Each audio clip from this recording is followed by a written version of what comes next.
Welcome to the 12 Report with Blessings Mosugu, and these are the headlines. President Tinubu signed amended Electoral Act 2026 into law, Electoral Act Bill.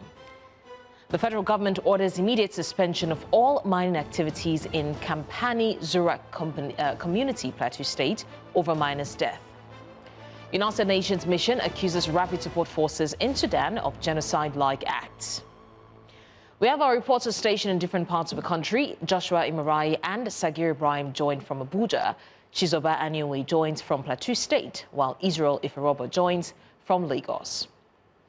We've got the details in a moment.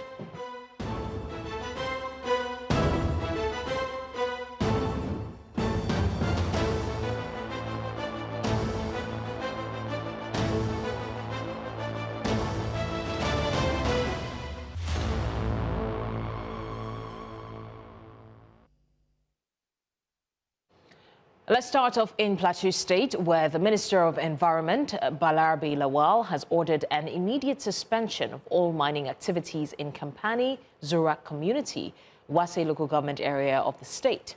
The directive follows the deaths of over 35 miners on Tuesday, reportedly from inhaling toxic gases, including lead oxide, sulfur, and carbon monoxide.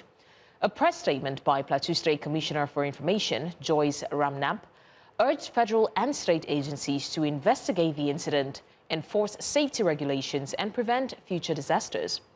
The Plateau State Police Command, via PRO Alfred Alabo, confirmed the deceased have been buried, while about 20 injured miners are receiving treatment in hospital.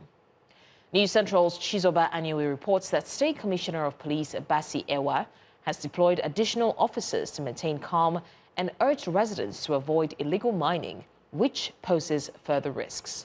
And now joining us from Plateau State is our correspondent, Chizoba Aniwe, with more details. Chizoba, can you tell us more about the condition of the injured miners and the response from the emergency and the police authorities? Blessings. It's such a pity what has been happening in the state concerning mining. You know, the state governor, and recently the commander of Operation Enduring Peace, who is also the GOC, the General Officer Commanding 3 Divisions of the Nigerian Army here, have placed a ban on illegal mining in Plateau State. But it is worrisome to hear that some people will tell you that they have license, they pay to the state government to operate in the state for their mining activities. So there seems to be some gray areas in this regard. But however, we wait for time to actually know what is happening, whether it's from the state government or from the people, the youth of the state that have, decided not to stop this illegal mining, so to speak. Well, for the moment, calm has been restored in the area. We hear that the Minister of Environment, Balarabe Lawal, is on his way to Plateau State, of course, to pay a visit in the area to find out root causes of this, what happened, why the gas explosion, and why proactive measures were not taken to ensure that this kind of thing did not occur. So even most of the times I went there in particular, you see that there are no kits that these people, these miners are using to perform these activities. So at the end of the day, once there's an error somewhere or in any way, you see that there will be people that are victim of this incident, which is not a good one. In December, there was an attack there. Some miners were killed while mining. In January, again, there was another incident. This one, again, seems to be the worst because so far, about 40 people have been said to have died in this incident, while about 20 are still recuperating in the hospital. So it's a worrisome incident on the plateau, and everybody is raising eyebrows as to what is happening. Is the government not doing anything to stop this, to enforce this incident? Even the miners itself, probably the experts in this regard, are they not doing anything? What are measures that are supposed to be put in place to ensure that this kind of incident, does not occur, because it's not paying anybody any better? Well, we hope that from the statement, the first statement sent out by the State Commissioner for Information in the person of Joyce Ramnap, that measures will be taken. But at the moment, the minister has ordered that there's no more mining activity on the plateau until full investigation is carried out to know what is the root causes of all of this. Why are people being attacked while they are mining? Why they are also mining when these things have been said are illegal in the state? So I believe that when he is in town, finds out or gets brief on what has happened so far, we'll be able to, of course, get back to you to tell you updates on this outcome. All right, Chizobanyu, we're there on the update regarding the sad incident, which is the Plateau gas explosion. And just like she said, once there is an update, especially from the appropriate authorities, News Central will be fully on ground to give you the details. Now to election matters. President Bola Tinubu on Wednesday signed the Electoral Act 2026 amendment into law just days after the Independent National Electoral Commission released the timetable for the 2027 general elections.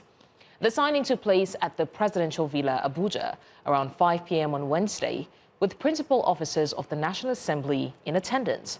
The National Assembly had passed the bill on Tuesday. The amendment reignites debate over the electronic transmission of election results. And now, speaking about the amendment, here are key changes in the amended Electoral Act 2026. Nigeria's National Assembly passed the 2026 amended Electoral Act on February 17, mandating electronic result transmission. The new law compresses timelines, tightens voter ID requirements, and increases penalties. Now, the 2026 Act reduces election notice to 300 days. Funding must reach INEC 6 months pre-election, with compressed windows for candidate submission and publication. Electronic transmission of IREV is now compulsory. BVAS remains the accreditation standard, while physical EC8A sheets serve as primary backups during technical failures. Registration is limited to NIN, passport, or birth certificate. While PVCs are mandatory, voters can now download cards online to prevent disenfranchisement. Indirect primaries are abolished, leaving only direct primaries and consensus. Parties remain autonomous over these modes, though internal guidelines now regulate direct primaries. The amended law introduces a tougher stance on misconduct. Statutory fines and custodial sentences for electoral offences have been adjusted upward from 2022 standards. And now to discuss this, we are joined by CEO TAF Africa, Jake Epele, and legal practitioner Tunji Abdulhamid. Thank you, gentlemen, for joining us. I would like to start off with Jake. How do you assess the impact of the signed Electoral Act 2026 on the credibility and the transparency of Nigeria's electoral process, particularly with regards to the electronic transmission of results? Sorry. It's unfortunate what happened yesterday. What happened yesterday can only be described as the darkest day of democracy in the history of democratic process in this country. The president was ill-advised. The president took a very insensitive decision that to me, I will describe it as an assault on our intelligence. And he had just rewarded uncertainty and manipulation, whether he knows it or not. And so it's very painful. It is alarming and should not be coming from this president who had represented democracy, represented the agitation for the will of the people to take paramount over and above political expediencies. So it's unfortunate that they did not listen to the will of the people, that these 109 senators and these number of House of Representative members, could come together, including the president, and suppressed the will of the people to their own advantage. It is very unfortunate, but unacceptable, and it has just opened up the avenue to truly and really re-examine this government, whether they mean well for the people. And somebody may consider what I'm saying this morning as very strong statement. They are.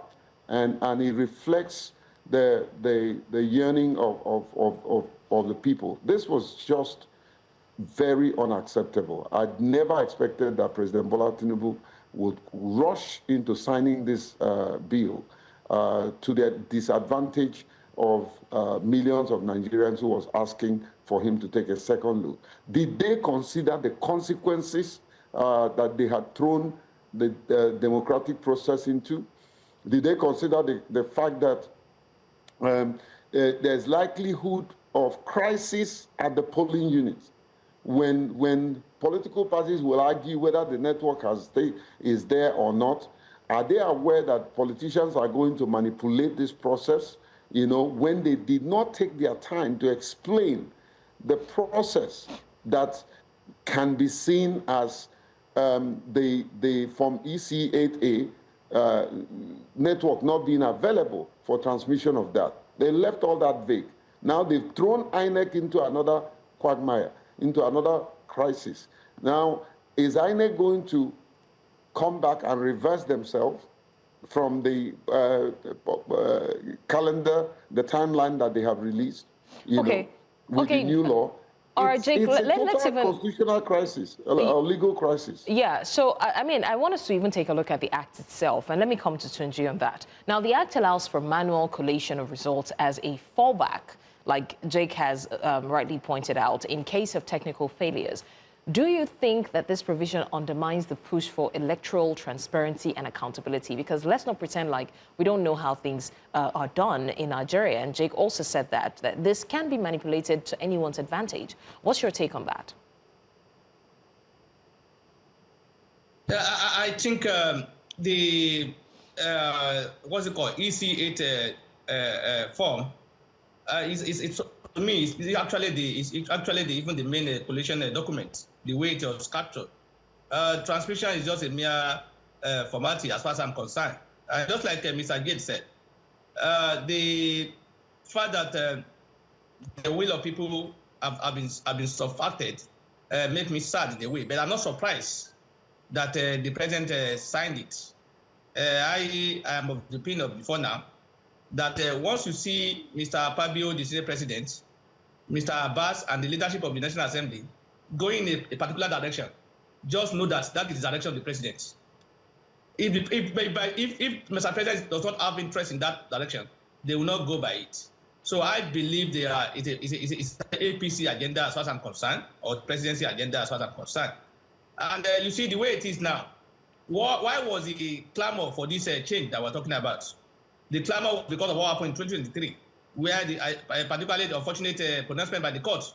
I say unfortunate because the court reimbursed or the position of the INEC, which allowed them to subvert the wills of the people, which gave them the opportunity to manipulate by saying there's a glitch. Up to date, 3 elections on the same day, House of Reps, Senate, and the presidential election.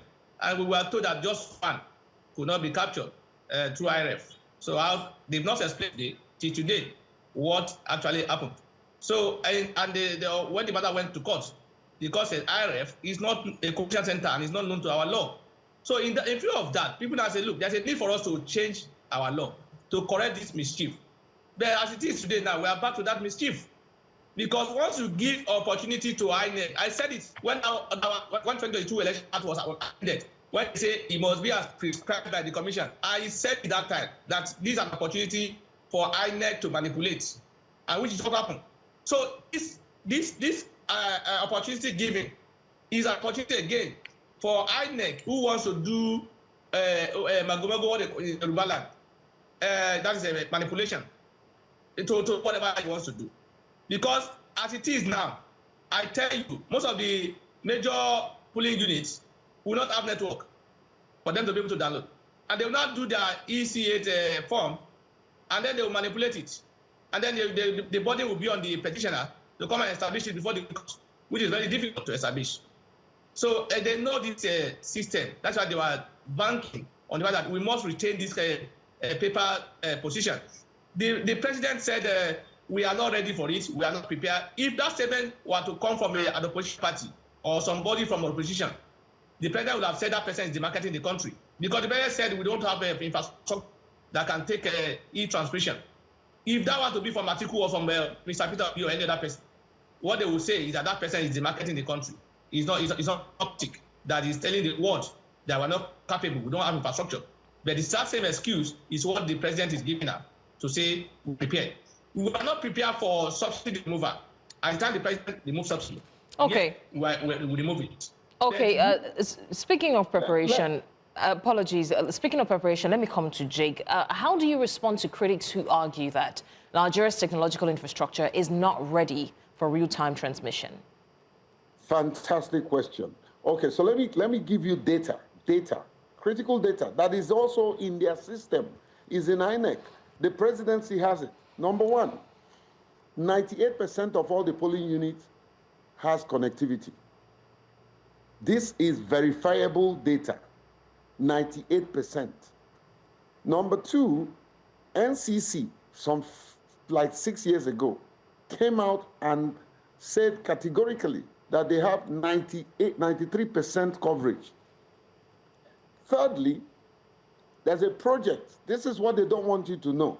There's a project called Project Bridge, funded by World Bank, that they are saying that at the end of that project, which is by next year, that we would have achieved 90% coverage. So you see, these data, when you put all of them together, they are not far from each other. So connectivity is not the issue. In my own opinion, here's the issue. These National Assembly members especially, they know that they have become very unpopular. Many of them cannot win election, and they want to win it through the back door. That is the truth. And they have coerced the president into signing their rigging machinery and putting it in motion. How prepared are we? Back to your question. Not very. With the kind of crisis that they have thrown INEC. Now, the issue is INEC will have to now fall back and begin to do an overnight regulation in line with the current laws. This law was passed yesterday. Yesterday at the critical stakeholders, I asked INEC Rec, I was the first person to raise this question. Are you ready to implement electronic transmission of results in real time? His answer is there. Your reporter was there. He said, yes, that's what we have been doing. As at this morning, I don't think he will answer that. So this issue of we're not sure of network is a fallacy. It's an old playbook. They cannot continue to run by it. It's not true that we cannot achieve connectivity. Here's another thing that they have not explained to us. If you upload from EC8A and there is no so-called no network, okay? There is no so-called no network. That IREV is designed in such a manner that once there is network, if you move maybe 2 poles, 3 poles from that, and there's network, automatically it will transmit itself. Now they are silent on that.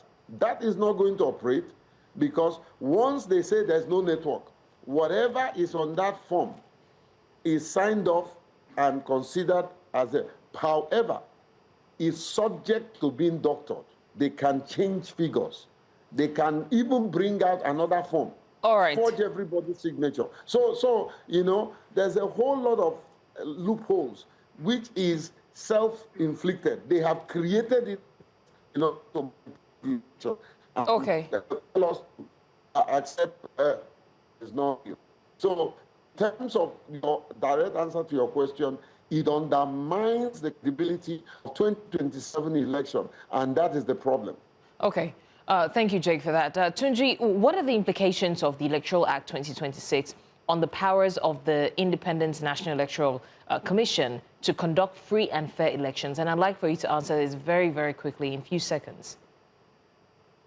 Yeah, there's nothing in the Electoral Act as it's passed that said that what's it called, that hosts the power of the Electoral Commission. In fact, he only gave them discretion. And that is the area where people are not comfortable with. They do not want INEC to have discretion. They want it mandatory. So the way the law is now, INEC is not hosted by any padlock, say you cannot do this, you cannot do that. What the INEC, they've done is to even give them opportunity to be able to change the game with where the game is at, to change the post where the game is ongoing, is going on. So for me, the INEC has been given more opportunity to change the will of the people, the way they did in 2023, and then also create a situation. Are you aware that the network, there can be collaboration with the network facility providers for them to shut down access where they don't want access to assist?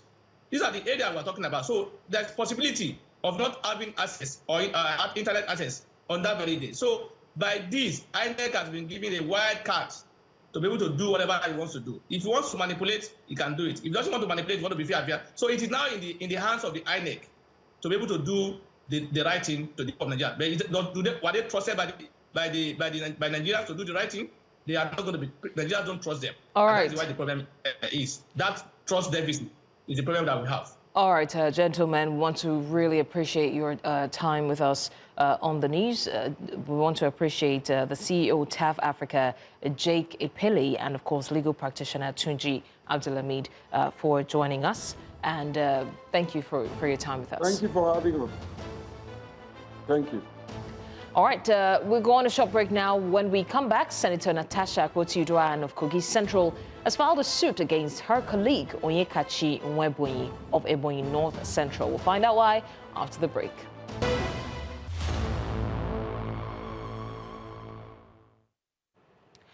Many thanks for staying with us. And now to judicial matters. Senator Natasha Akpoti-Uduaghan of Kogi Central has filed a suit against her colleague, Onyekachi Nwebunyi of Ebonyi North Central, over alleged defamatory remarks. The case, filed at the FCT High Court through her lawyer, Senior Advocate Michael Numa, seeks to declare false statements Nwebunyi made on national television. The suit claims Nwebunyi labeled Akpoti-Uduaghan a gold digger, habitual liar, and blackmailer. News Central's Joshua Marai joins us live now at the Federal High Court in the FCT. Joshua, was either senator present in court today, and what happened during the proceedings? Well, good afternoon to you, Blessings. Neither Senator Nwebunyi or Senator Akpoti-Uduaghan were present in court today, but the court actually proceeded with the proceedings today. And after appearances, the announcement of appearances by both the lawyer defending Senator Akpoti-Uduaghan and Senator Nwebunyi, the court moved on to the matter of the day, which was to hear and see evidence being demonstrated by two witnesses called by the claimants in this case. And these two witnesses were, one was from Channels Television and the second was from News Central Television. Now, when it got to the section of the two witnesses called to testify, one, Mr. Lucky, was called from Channels Television to testify. And in that video that Mr. Lucky sought to tender before the court, you could hear on the 8th minute that Senator Nwebunyi referred to the senator representing Kogi Central, that is the person of Senator Akpoti-Uduaghan, as a gold digger, and a habitual liar, and a blackmailer. Now, on particularly on the 11th minute 48 seconds, he made similar remarks describing the senator as a habitual liar and one who has the habit of blackmailing those who she chooses to. That was the statement of Senator Nwebunyi on the Channels Television video. But moving forward, the claimant, the counsel representing the claimant, called for the second witness. That is the person of Olive Emodi. Olive Emodi is a TV host with News Central Television, and she also testified by demonstrating the video when being led in evidence. And in that video, which she demonstrated, you could hear, particularly on the 1 minute 47th second, that Senator Nwebunyi says that does she think she is the most beautiful woman, her present husband was blackmailed, and threatened with a 10 billion naira suit and was coerced to marry her, particularly under duress. That was the statement of Senator Wamboyi on that particular video. And on the 3-second, 86 minutes, he made likewise remarks saying that the world should ask Senator Natasha Akpoti-Uduaghan how many husbands has she married. So these were some of the testimonies and some of the videos that was previewed in court today, and the court has adjourned to the 30th of March to continue the trial. Blessings. All right, there on the defamation claim, which is currently ongoing in court, and definitely we'll see how this turns out.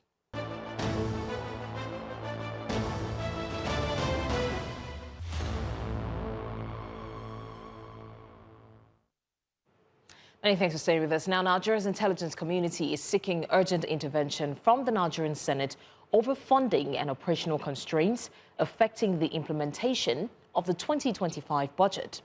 Officials say financial and structural challenges are already limiting intelligence operations, raising concerns about the ability of agencies to effectively respond to evolving security threats.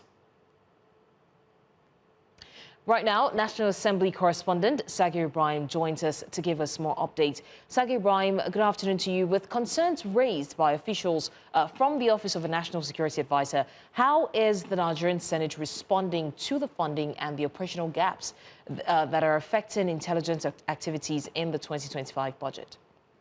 Good afternoon, Blessings. For these lawmakers, it's something that is unacceptable, but then this follows, of course, a directive by the federal government for the capital budget components of the 2025 budget, 70% of which should be pushed to the 2026 budget. And that is what we've seen happen for a lot of MDAs. So the background at this point is that not just the security and intelligence community alone that is affected. Matter of fact, quite a number of ministries, departments, and MDAs, that agencies have also raised concerns about this. You'd recall that the Ministry of Health has also mentioned something around that. The NCDMB has also mentioned something around that, having a budget of, over hundreds of billions, but having disbursements and allocations that's not even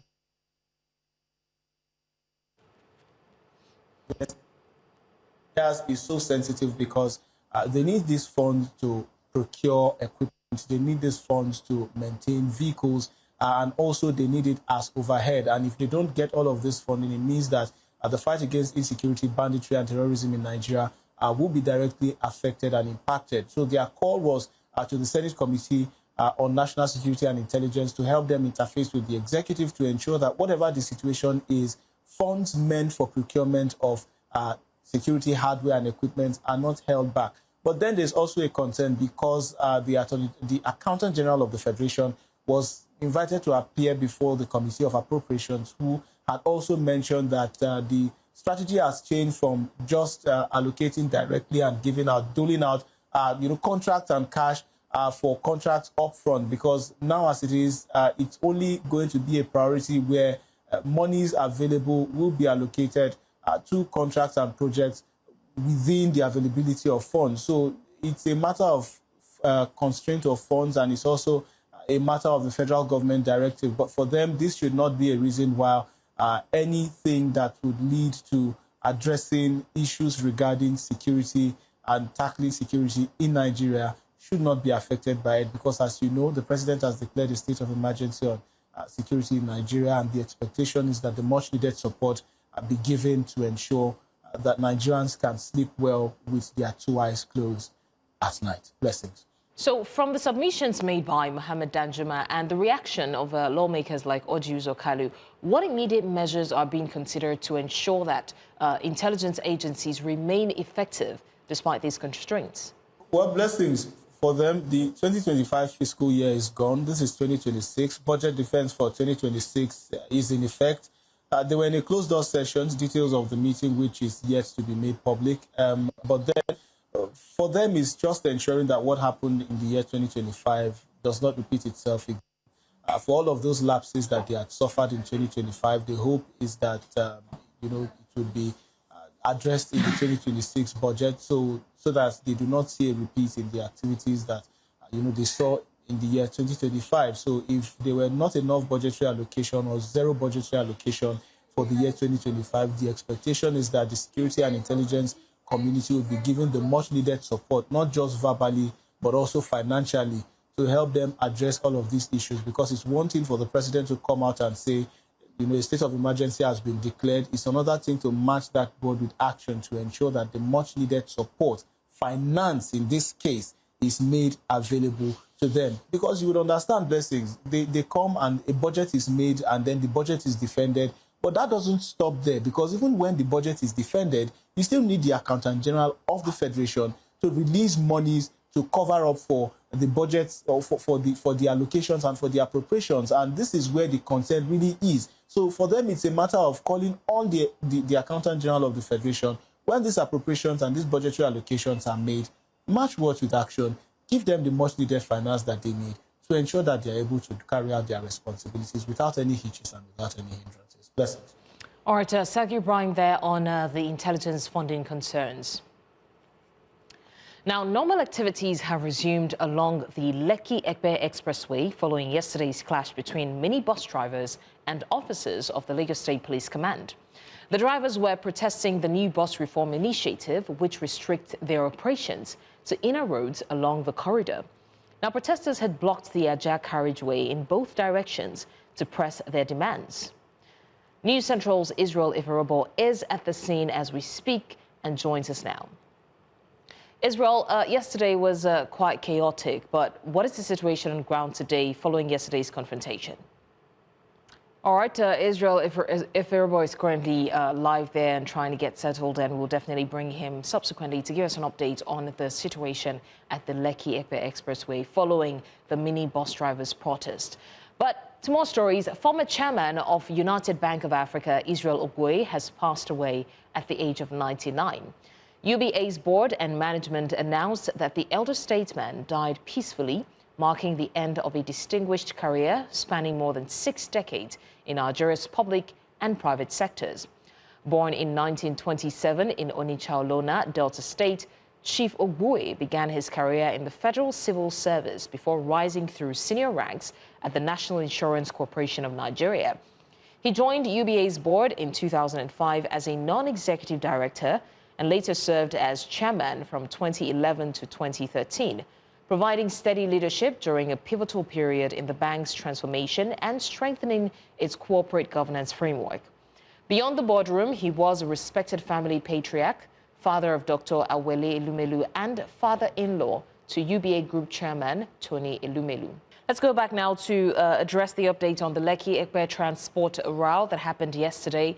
Israel Iferobo is on standby. Israel, yesterday, like I said, was a bit chaotic, but what updates can you give us today regarding the situation? Well, blessings. Yes, indeed. Yesterday was, to say the least, chaotic.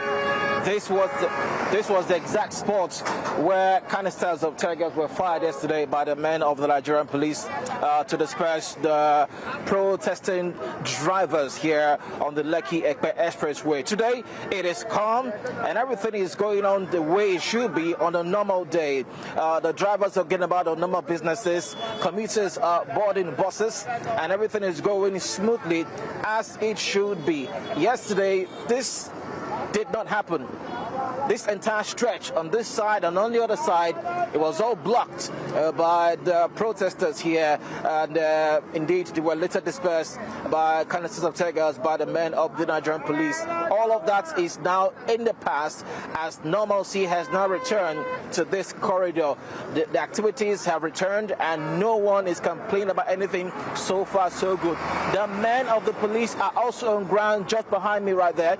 They are also on ground to ensure that the situation remains the way it is. Now, earlier today, we were able to speak with Lamata, that is the Lagos State Traffic Management Authority, and they did had quite a number of things to say as regards the bus reform initiative by the Lagos State government, because that exactly is the bone of contention here that resulted into the protests and indeed horrendous traffic that Lagosians witnessed on this corridor yesterday. Now, according to Lamata, they say that yes, it is true that the mini buses that we call Korupe are no longer allowed to ply this particular corridor, as there is a bus reform initiative that will provide large capacity buses that will convey commuters on this corridor. When asked by New Central just this morning where these mini buses are meant to ply going forward, they say that there are lots of inner roads along this corridor. They can use those inner roads to bring commuters onto the main road, but not to be seen on this particular highway that's right behind me. The minibuses and croquet buses are no longer allowed to ply this particular road. And as you can see, the colors have changed drastically. They are now with blue and white colors. That is the color that they have been told to paint their buses into for them to ply this route. So there was some sort of miscommunication from what I have gathered. Lamata, according to them, they've had series of meetings that have been ongoing for about 2 years now, since 2004, with NRTW and its authorities, and they have told them that these mini buses, Korope buses, are not allowed, and they are only allowed to ply the inner roads. They must go ahead and put their buses in order and then go ahead to ply the inner roads. I guess that was where there was some sort of miscommunication, because those people that protested yesterday, according to them, they were told that they will go ahead and apply this particular corridor. But according to Lamata, it's a no-no. They're not allowed to apply this corridor anymore, except on the inner roads here leading to the Lekki-Ekpe Expressway. Blessings.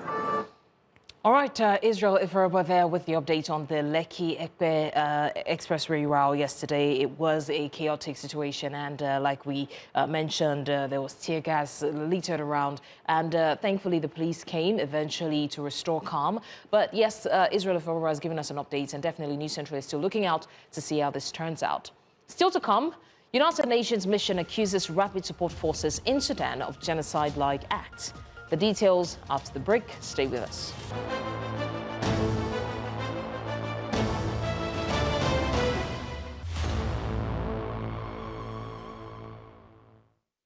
Many thanks for staying with us. Now, a United Nations fact-finding mission says actions by the Rapid Support Forces in and around El Fasher in October 2025 bear the hallmarks of genocide against non-Arab ethnic groups, including the Zagawa and Fora communities, following an 18-month siege and takeover. The mission documented mass killings, sexual violence, torture, and deliberate deprivation, saying the acts meet multiple criteria under the Genocide Convention.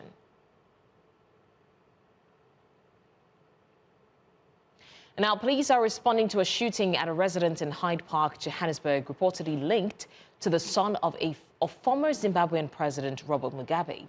Authorities say a male employee at the property was shot and is in critical condition. Emergency services are on scene, and the victim has been transported to hospital for urgent medical treatment. Initial reports suggest the son of the late former leader may have discharged the firearm and has since locked himself inside a room, refusing to come out. Police hostage negotiators have been deployed as efforts continue to secure the premises safely. Law enforcement officials say the situation remains active and investigations are underway. Further details are expected as police work to resolve the standoff.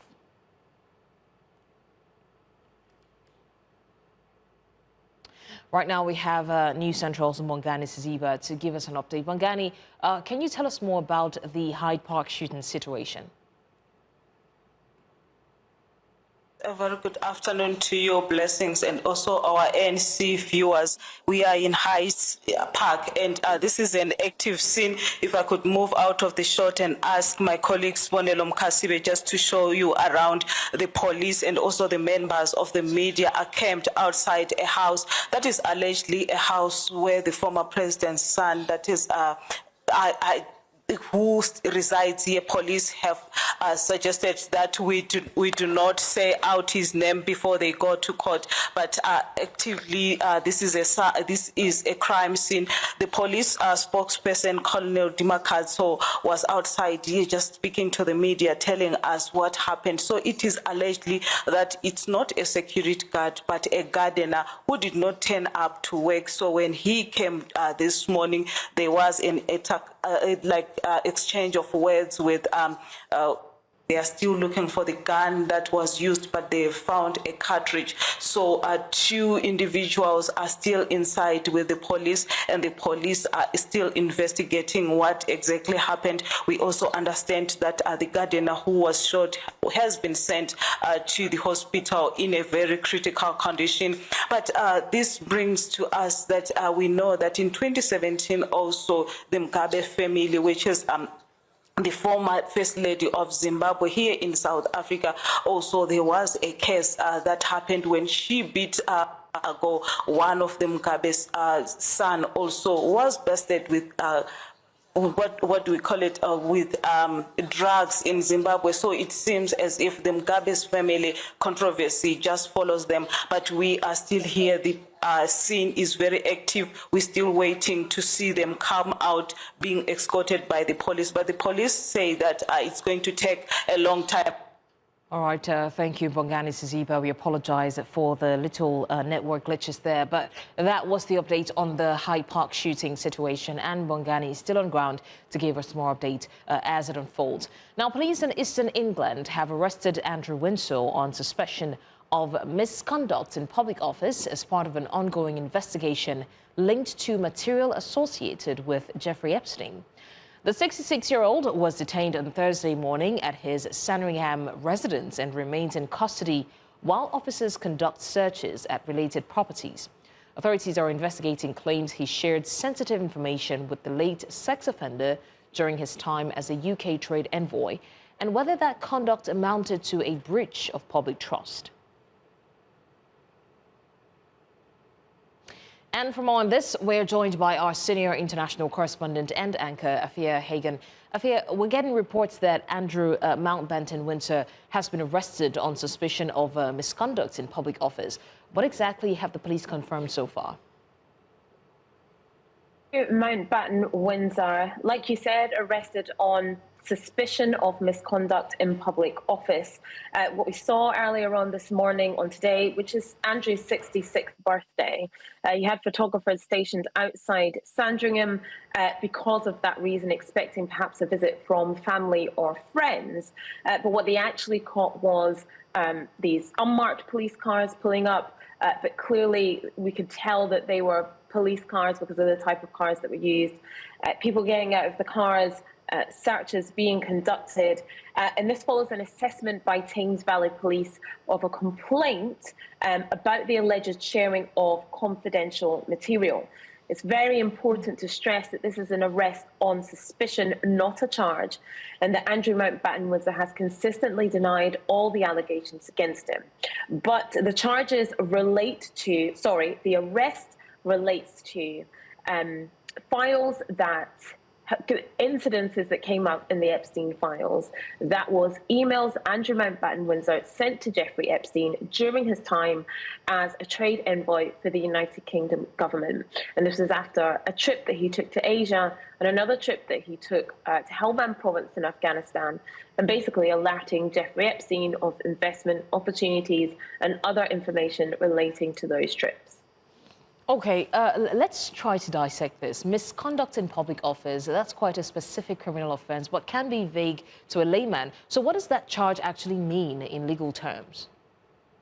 Okay, so misconduct in public office is a long-established common law offence in England and Wales, and it applies when someone holds a public office. So in this case, Andrew Mountbatten Windsor was a trade envoy appointed by the United Kingdom government and willfully neglects to perform their duty or willfully misconducts themselves. So in this case, sent confidential information to Jeffrey Epstein to such a degree that it amounts to an abuse of public trust and without reasonable excuse or justification. It's considered a serious offence because it goes to the heart of public trust and institutional integrity. But the threshold for prosecution is very, very high. Investigators will have to prove that there is deliberate wrongdoing, not simply poor judgment, and also that the conduct was serious enough to warrant a criminal sanction. So before we let you go, Afia, how might this news land with the British public, given the long shadow of the Epstein scandal? Well, at the moment, I mean, this news has broken within the past couple of hours, and the reaction really from a lot of people has been that this arrest has been a long time coming, that Andrew and other people mentioned in the Epstein files in relation to wrongdoing, because not everybody who's mentioned in the Epstein files has done something wrong, but Andrew and other certain people should face justice. So at the moment, a lot of people are feeling that this arrest is a good step forward and that it is a long time coming. All right, News Central senior international correspondent and anchor Afia Hagan on the update with the public office misconduct. That's all on the 12 report for today. Do send in your eyewitness report to the WhatsApp number on the screen because we want to see what you see. Also follow us on social media. We are at News Central TV. You can watch News Central live on DSTV channel 422, GoTV channel 23, Star Times 274, Avo TV and YouTube. Many thanks for watching. I'm Blessings Wasugu.